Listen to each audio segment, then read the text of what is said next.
Praise the Lord. இன்று காலை தியானத்திற்காக நம்ம பார்க்க போற வசனம் ஆதியாகமம் 21 அதிகாரம் 14 வசனம்.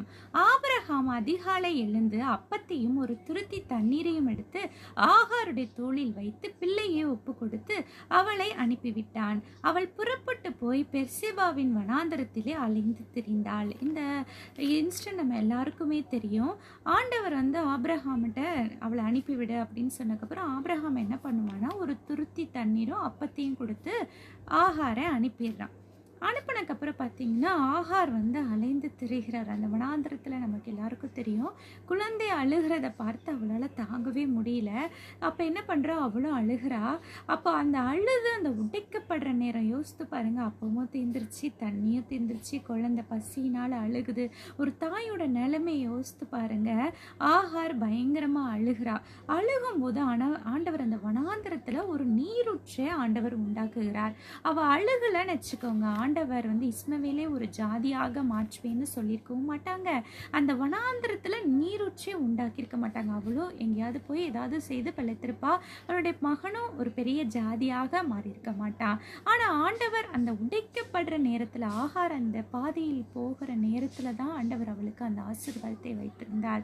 ஒருவேளை நீங்களும் கடினமான பாதையில் போகலாம், கண்ணீரின் பாதையில் போகலாம், கஷ்டமான சூழ்நிலையில் போகலாம்.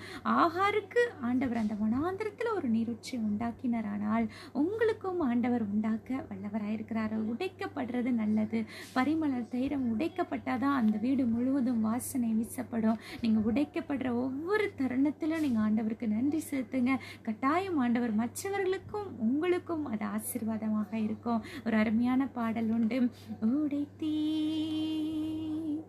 உருவாக்கினீ சிருஷ்டித்தீ சீர்படுத்தினீர் புடமிட்டீர் புதிதாக்கினீர்